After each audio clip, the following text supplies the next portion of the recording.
Rabbil Alamin. Allahumma salli ala Sayyidina Muhammad. Pada kesempatan kali ini kita akan mengkaji kajian fikih darah wanita.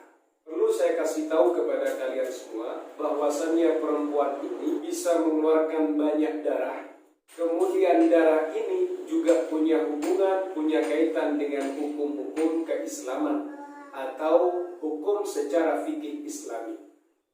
Wanita ini bisa mengeluarkan darah dari alat kemaluannya atau dari farjinya atau dari vaginanya. Itu ada 3 macam darah. Yang pertama darah haid, yang kedua darah nifas, yang ketiga darah istihadah.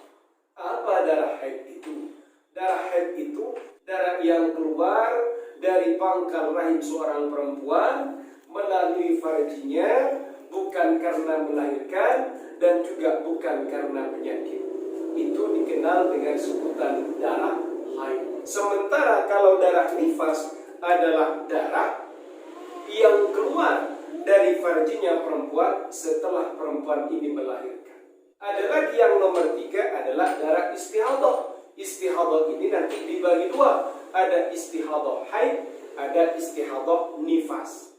Kalau istihadah haid adalah darah yang keluar dari farjinya perempuan, ya toh? Kemudian durasi keluarnya itu dia kurang dari 24 jam.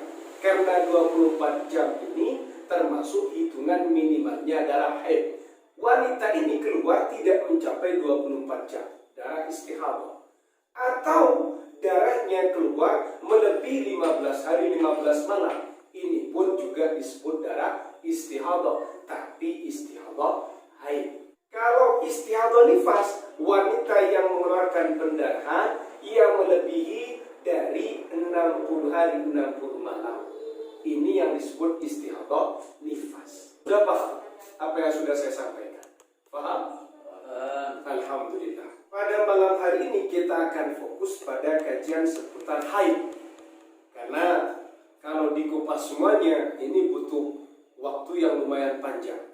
Kita masuk pada kajian wanita haid. Wanita haid ini juga ada dalilnya dalam Al-Quran.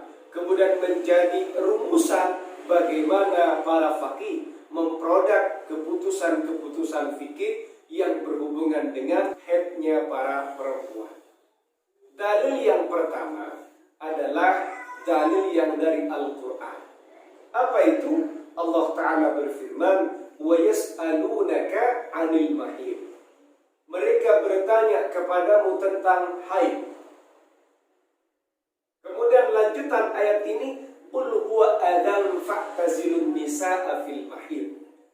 Qul katakanlah olehmu, huwa adapun darah haid, adzan adalah kotoran, fa'tazilun nisa'a fil mahid. Jauhilah oleh kalian para wanita itu fil mahid ketika haid.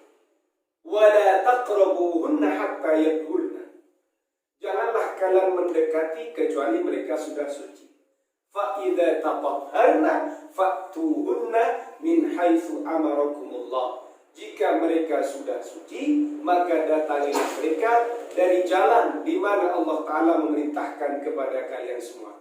Innallaha yuhibbut tawwabina wa yuhibbul mutatahhirin. Sesungguhnya Allah mencintai orang-orang yang bertaubat, wa yuhibbul mutatahhirina, dan mencintai orang-orang yang bersuci. Ini semuanya terkait dengan dalilnya haid. Ada lagi dalil yang kedua, yaitu dalil dari hadis. Bagaimana katanya hadisnya? Di situ ada salah satu hadis yang bunyinya, "Hada syai'un katabahu Allah ala banati Adam." Ini adalah suatu yang sudah dipastikan oleh Allah ala banati Adam, kepada anak-anak perempuannya Nabi Adam. Kemudian ada dalil yang ketiga, namanya dalil istiqra'i. Karena kitab yang kita kaji adalah fikih Syafi'i, di situ Imam Syafi'i melaksanakan istiqra', penelitian yang mendalam kepada masyarakat perempuan, kepada kaum Hawa di masa itu. Beliau menanyakan seputar haid, berapa kebiasaan mereka haid, berapa maksimalnya mereka haid, berapa minimalnya mereka haid. Ini termasuk rumusannya beliau, dan rumusannya beliau juga menjadi acuan dalam kita mengkaji fikih darah wanita, khususnya dalam bab haid. Karena ini penelitiannya beliau, sosok mujtahid mutlak. Paham sampai detik ini? Paham ya? Paham. Kita masuk kepada hukum mempelajari fikih darah wanita, buka kurung mempelajari ilmu haid dan yang terkait. Hukumnya kalau orang laki-laki itu fardu kifayah. Kalau misalnya di satu tempat, Pak Puji ada di situ, ada laki-laki yang alim terkait dengan ilmu haid dan hal-hal yang terkait dengan haid, maka hukumnya Pak Puji dan selain orang yang alim tadi, hukumnya fardu kifayah. Jadi hukum mempelajari ilmu haid dan yang terkait bagi seorang laki-laki fardu kifayah. Kalau fardu kifayah gimana? Kalau misalnya satu orang di satu tempat sudah ada yang tahu, maka lelaki yang lain sudah gugur kewajibannya karena sudah ada yang alim.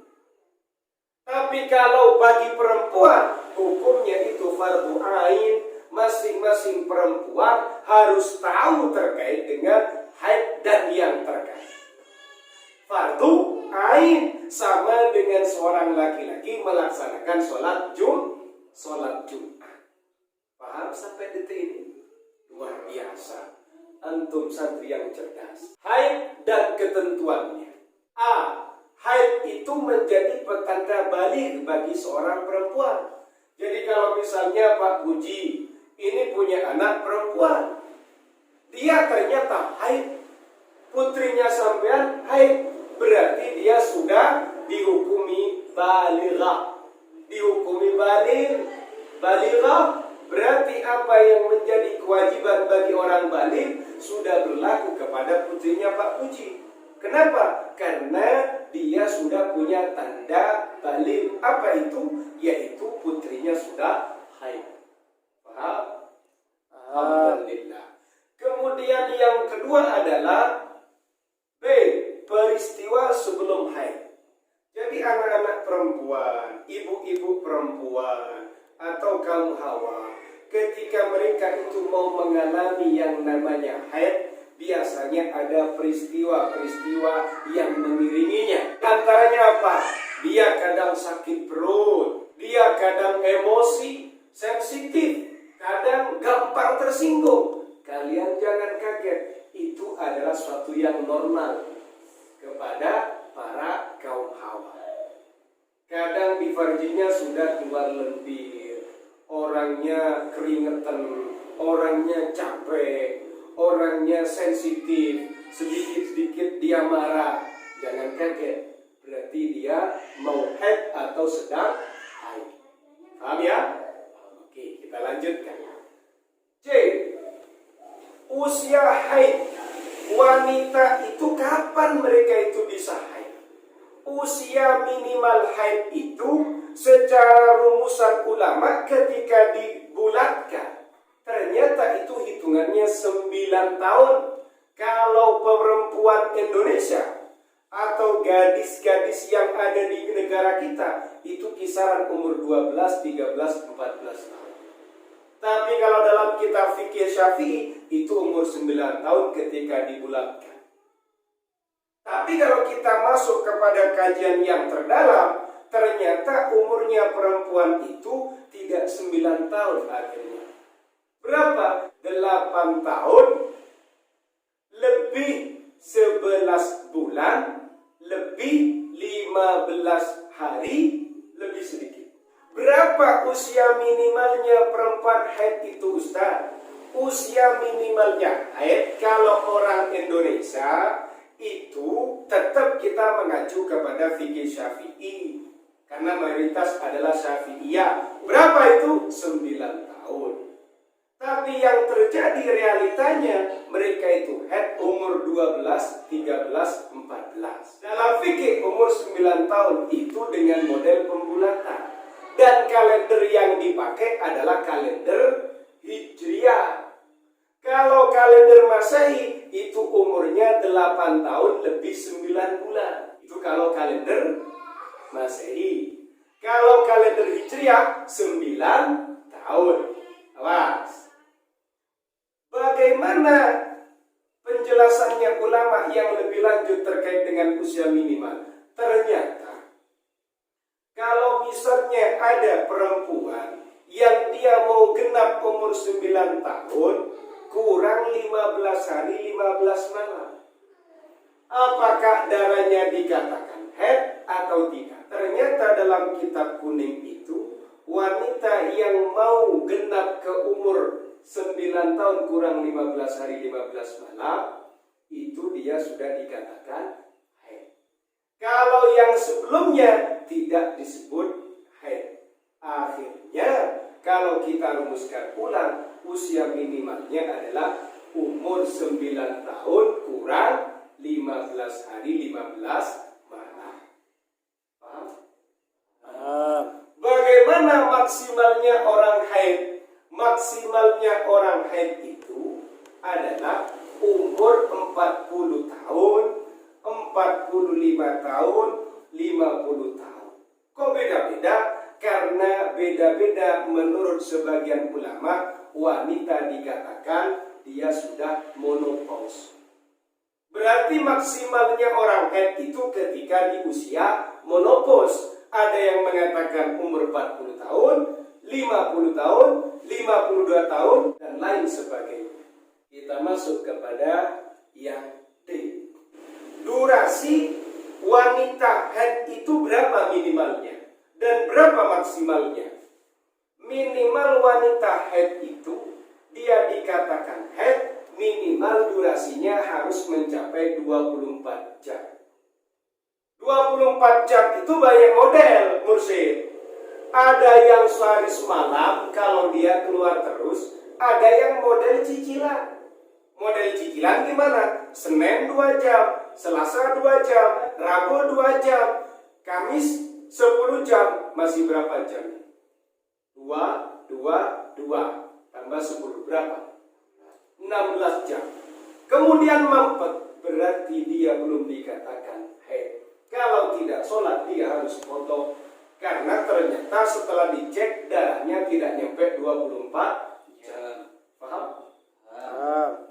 Kalau ternyata cicilannya itu nyampe, pada sedikit demi sedikit, tanggal 1 1 jam, tanggal 2 1 jam, tanggal 3 1 jam, 4 1 jam, 5 1 jam, 6 1 jam, 7 1 jam, 8 1 jam, 9 1 jam, 10 1 jam. Ini sudah berapa? Sudah 10 jam selama 10 hari ya. Kemudian tanggal 11 10 jam. Kemudian tanggal 12 dia 4 jam. Maka kalau sudah di total nyampe 24 jam, dia sudah dikatakan darah haid. Kalau tidak nyampe 24 jam berarti bukan darah haid. Darah apa? Istihadah. Seperti pada definisi istihadah tadi. Kemudian berapa durasi maksimalnya orang haid itu? Orang haid itu maksimalnya 15 hari 15 malam. Tinggal 24 jam kalikan 15 hari 15 malam. Paham? Berarti kalau melebihi, dia nanti akan terbentur dengan yang namanya pembahasan istihadah. Paham?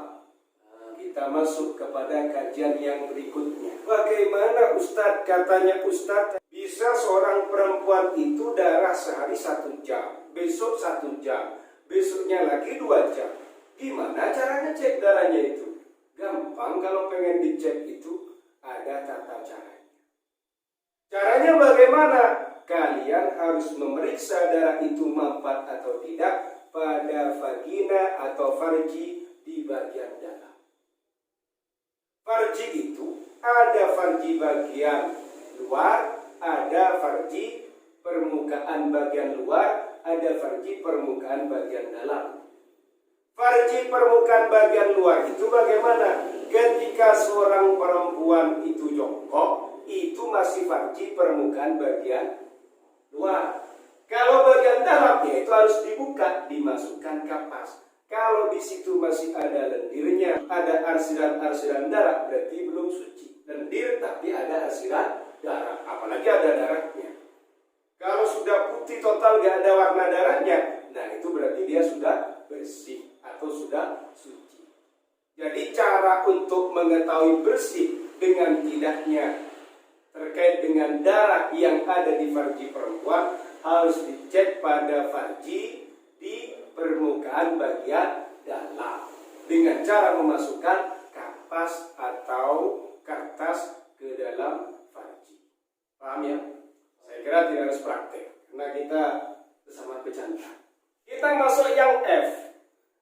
Wanita ragu-ragu. Ada seorang perempuan ragu-ragu. Dia keluar darah selama 15 hari 15 malam. Tapi ragu-ragu. Darahku ini nyampe 24 jam, 23 jam ya. Atau jangan-jangan tidak nyampe 24 jam ini.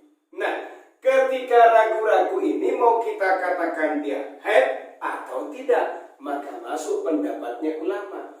Menurut Imam Ar-Romli, orang yang ragu-ragu dikatakan haid atau tidak? Tidak haid. Tapi kalau menurut Ibnu Hajar Al-Haytami dikatakan haid. Jadi yang mengatakan tidak dihukumi haid siapa? Imam Ar-Romli. Kalau yang mengatakan wanita ragu-ragu dengan jumlah haidnya apakah nyampe 24 jam atau tidak, siapa yang punya pendapat itu dikatakan haid? Imam Ibnu Hajar Al-Haytami, Syekh Ibnu Hajar Al-Haytami. Kita masuk kepada kajian berikutnya. Darah yang terputus-putus. Jadi begini, Fadil punya anak perempuan. Dia tanggal 1 haid, tanggal 2 haid, tanggal 3 haid, 4, 5, 6 bersih. 7, 8, 9 haid. 10, 11, 12 bersih. 13, 14 haid. Ada di mana masa antara haid ini yang bersih, steril dari darah haid. Nah, ketika wanita itu mengalami terputus-putusnya darah atau bersihnya darah di sela-sela haid itu, apakah dikatakan haid atau tidak? Di situ ada dua pendapat. Pendapat yang pertama pendapatnya kaul laqti. Pendapat yang pertama adalah pendapatnya kaul laqti. Menurut kaul laqti yang bersih itu bukan haid. Kalau kita menggunakan pandangannya pendapat yang kedua, yaitu kaul sahbi, di masa bersih itu tetap dikatakan haid. Putrinya Fadil tadi, kalau kita masuk pada pendapatnya sahbi, yang bersih-bersih di sela-sela haid tadi disebut haid juga meskipun bersih. Tapi kalau kita masuk pendapatnya kaul laqti, itu disebut bukan haid. Kalau kita menggunakan pendapatnya kaul laqti, ketika bersih putrimu tadi tidak dikatakan haid. Ini memiliki konsekuensi yang beragam. Kalau dikatakan haid meskipun ia bersih, maka tidak boleh sholat. Kalau tidak boleh sholat, tidak boleh dijima. Nah, kalau kamu menggunakan pendapatnya laqti, maka bagaimana menurut kaul laqti? Maka itu bukan haid. Kalau bukan haid, harus sholat dan boleh dijima. Di situ juga ada pengecualian. Apa pengecualiannya? Kalau yang mengalami adalah seorang perempuan baru pertama kali haid, apakah mengamalkan laqti dengan sahbi? Tidak. Kan dia pertama kali haid. Kalau sudah bersih dia langsung mandi besar. Tapi kalau sudah senior kayak istrinya Pak Ali, kan dia sudah tahu rutinitasnya. Biasanya dia 7 hari loh. Ini kok mampet. Dapat 2 hari kok mampet. Ya ditunggu saja, tidak apa-apa. Karena kebiasaannya istrinya Pak Ali 7 hari. Kalau perempuan masih pemula awal kali haid, dia itu setelah melihat darahnya bersih langsung mandi besar. Paham? Kemudian kita masuk pada kajian yang H. Masa suci yang memisah antara dua haid. Haid periode pertama dengan haid periode kedua ini harus dipisah. Dipisah dengan yang namanya masa suci. masa suci yang memisah antara haid pertama dengan haid yang kedua itu minimal 15 hari 15 malam. Jadi istri sampean haid, ya tahu, hari ini, kemudian suci, mau dikatakan haid di periode berikutnya itu harus melewati suci selama 15 hari 15 malam. Ini namanya masa suci yang secara minimal. Maksimalnya tidak ada batasannya. Karena bisa jadi seorang perempuan haid tahun 2010, dia bisa haid lagi baru 2015. Oh, berarti lama sekali masa suci. Ada yang sampai 2020 misalnya. Nggak ada patokan yang jelas. Paham? Itu terkait dengan kajian masa suci yang memisah antara haid yang satu ke haid yang berikutnya. Kemudian selanjutnya ada pertanyaan, apakah perempuan hamil itu dikatakan haid atau tidak? Perempuan hamil itu secara umum dia tidak mengalami haid secara umum. Tapi kalau ternyata perempuan hamil ini mengeluarkan darah atau terjadi pendarahan, apakah darah yang keluar dari alat kemaluannya kita sebut haid? Tergantung. Bagaimana maksudnya tergantung itu? Kalau memenuhi syarat dan kriterianya darah haid, maka darah yang keluar dari farjinya perempuan yang hamil juga disebut haid. Kecuali darah yang keluar dari farjinya bersamaan dengan sakitnya melahirkan, itu jelas bukan darah haid. Kita masuk selanjutnya. Paham sampai detik ini ya? Alhamdulillah. Kita masuk pada kajian berikutnya. Kalau misalnya masa suci kurang dari 15 hari 15 malam, bagaimana? Nah, ini kajian yang paling menarik. Saya akan memahamkan dengan baik. Ada perempuan, dia mengalami dua masa pendarahan. Dua masa pendarahan. Di masa pertama atau di ronde pertama dia keluar darah, kemudian suci. Pada ronde berikutnya keluar darah. Tapi kenapa kok masa sucinya tidak nyampe 15 hari 15 malam? Padahal dia ingat, kalau masa suci yang memisah antara ronde 1, ronde pertama ke ronde kedua itu harus minimal 15 hari 15 malam. Nah, ini ternyata kok sedikit. Lah, bagaimana cara menjawabnya? Disitulah yang akan kita kaji. 1. Jika dalam rangkaian 15 hari 15 malam, maka bagaimana? Maka darahnya itu kita kembalikan kepada kajiannya lakti dengan sahbi. Contoh, biar lebih paham. Ada seorang perempuan tanggal 1, 2, 3, 4, 5 haid. 6, 7, 8, 9, 10 bersih. 11, 12, 13, 14, 15 keluar darah haid. 16 bersih. Nah, berarti di sini mau dikatakan masa suci minimal masuk apa tidak? Tidak masuk, karena masa suci minimal yang memisah antara dua haid itu berapa hari? 15 hari 15 malam. Sementara itu hanya dipisah 5 hari. Tapi pertanyaannya, tadi yang keluar darah saja berapa hari? 10 hari. Yang bersih berapa hari?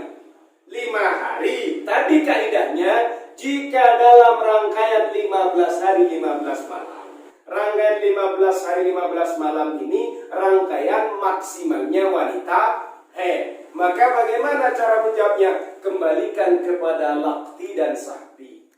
Bagaimana lakti dan sahbi? Menurut kaul lakti, yang bersih itu adalah disebut bukan haid. Kemudian kalau menurut kaul sahbi, yang bersih pun dikatakan haid. Berarti haid dari awal sampai terakhir itu semuanya masih periode yang pertama. Nggak ada haid periode kedua di situ. Kenapa? Karena pemisahnya cuma 5 hari. Paham ya? Alhamdulillah. Kita masuk pada kasus yang kedua.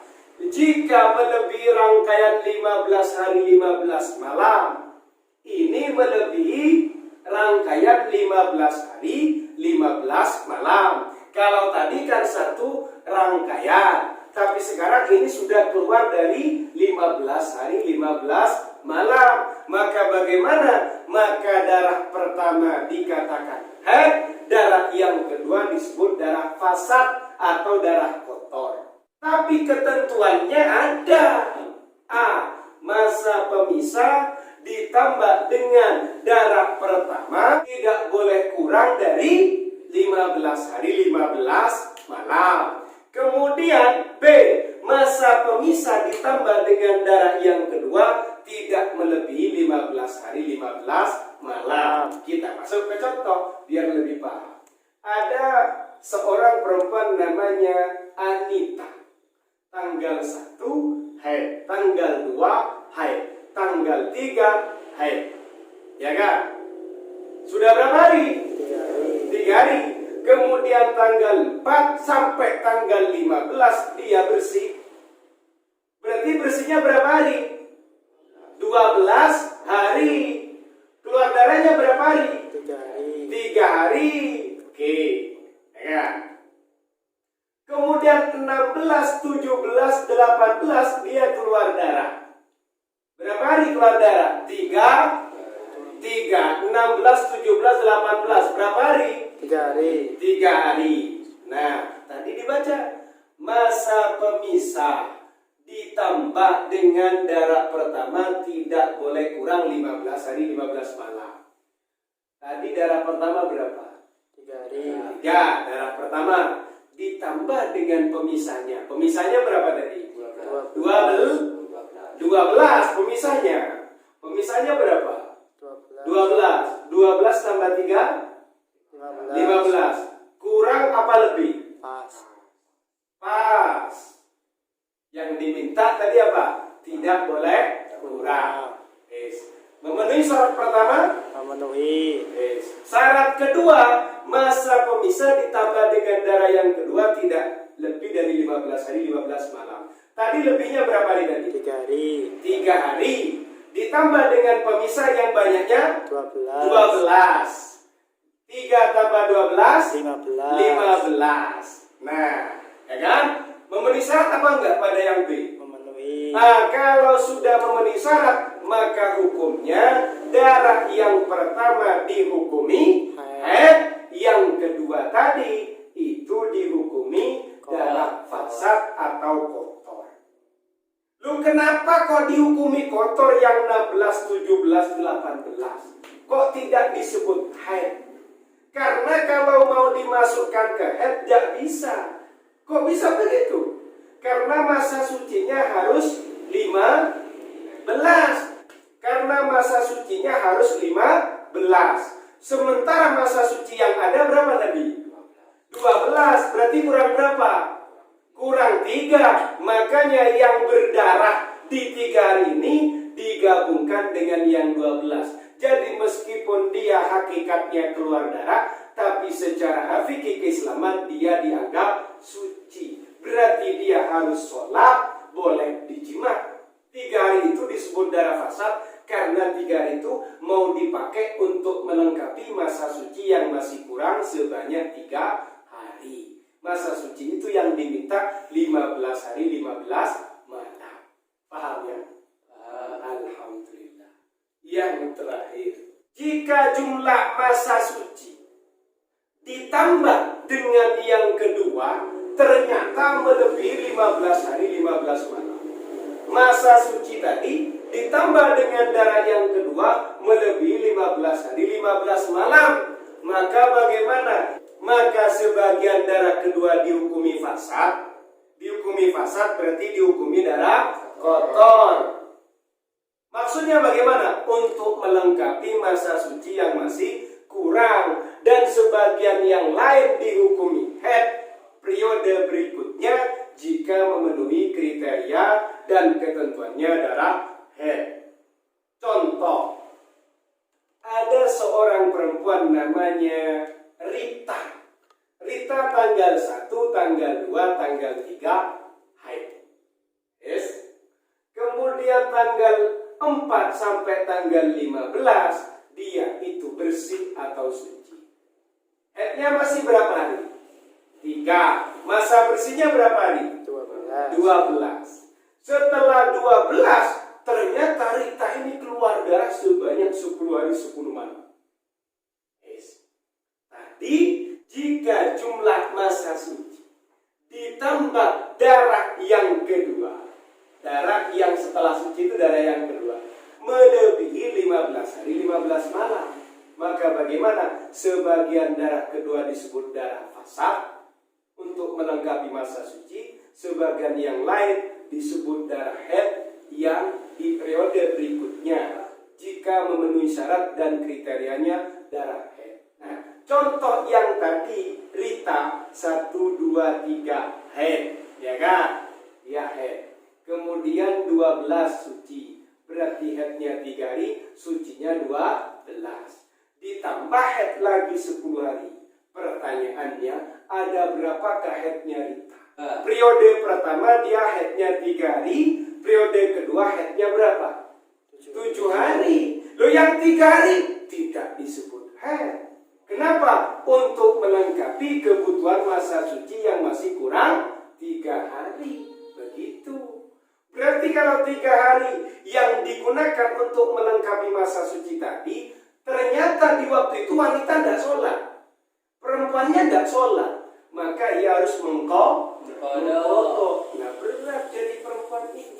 Sehingga seorang perempuan ini harus hati-hati ketika dia datang bulan itu, harus selalu ngontrol darahnya itu mampet atau tidak. Itu harus. Ini masih belum saya kembangkan ke sholatnya. Nanti ada kasus, contoh kasus. Ini biar bermanfaat untuk bekal istri kalian. Contoh, ada seorang perempuan. Sekarang kita sepakati dulu. Jam WIB katakanlah. WIB ya, waktu Indonesia Barat. Di kalender, di situ ditulis zuhur itu jam 12.00 misalnya. Kalender yang sudah valid atau versi sholat itu. Ternyata istrinya Ali ini haid tepat pada jam 12 lebih 1 menit. Dia menemukan waktu zuhur apa enggak? Menemukan waktu zuhur selama 1 menit.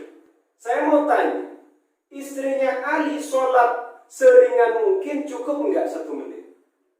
Enggak cukup. Kalau enggak cukup, nanti sholat zuhurnya enggak usah dikodok. Karena 1 menit itu dia tidak memungkinkan untuk sholat. Kalau misalnya 5 menit, cukup apa enggak? Sholat seringan mungkin. Cukup. Berarti ternyata istrinya Ali tidak sholat. Nah, besok kalau sudah suci harus mengkodok.